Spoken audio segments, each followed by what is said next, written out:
മലപ്പുറം ജില്ലയിലെ പെരിന്തൽമണ്ണയിൽ 2 ദിവസമായി ജിപ്സം പാനലിനുള്ളിൽ കുടുങ്ങിയ പൂച്ചക്കുഞ്ഞിനെ രക്ഷപ്പെടുത്തി. അങ്ങാടിപ്പുറത്ത് ഹോട്ടലിന്റെ ജിപ്സം പാനലിനുള്ളിലാണ് പൂച്ചക്കുഞ്ഞ് കുടുങ്ങിപ്പോയത്. 2 ദിവസമായി അമ്മ പൂച്ച പരിസരത്ത് ഇങ്ങനെ കറങ്ങി നടന്നു. അത് ശ്രദ്ധയിൽപ്പെട്ടതോടെയാണ് പൂച്ചക്കുഞ്ഞ് കുടുങ്ങിയത് ഹോട്ടൽ ജീവനക്കാർ മനസ്സിലാക്കിയത്.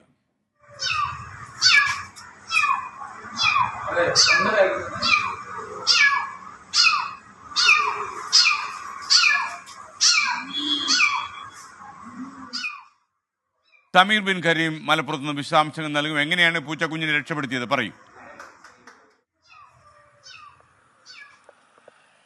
എസ് കെ തന്നെ മലപ്പുറം പെരിന്തൽമണ്ണ അങ്ങാടിപ്പുറത്തെ ഒരു സ്വകാര്യ ഹോട്ടലിലാണ് ഈ ഒരു സംഭവം ഉണ്ടാകുന്നത്.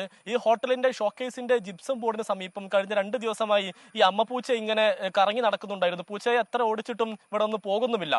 അങ്ങനെ ഈ ഹോട്ടലിലെ ജീവനക്കാർ നടത്തിയ പരിശോധനയിലാണ് ഈ ജിപ്സം പാനിനകത്ത് ഈ അമ്മപ്പൂച്ചയുടെ കുഞ്ഞ്, ഒരു പൂച്ചക്കുഞ്ഞ് കുടുങ്ങിക്കിടക്കുന്നതായിട്ടുള്ള കരച്ചിലൊക്കെ തന്നെ കേൾക്കുന്നത്. ഹോട്ടൽ ജീവനക്കാർ പഠിച്ച പണി 18 നോക്കിയിട്ടും ഈ പൂച്ചക്കുഞ്ഞിനെ പുറത്തെടുക്കാൻ കഴിഞ്ഞിട്ടില്ല എന്നുള്ളതാണ്. അതിന് പിന്നാലെ പ്രദേശത്തെ സന്നദ്ധ പ്രവർത്തകരായിരിക്കുന്ന ഈ ട്രോമോ കെയർ വളണ്ടിയർമാർ വിളിച്ചു വരുത്തുന്നു.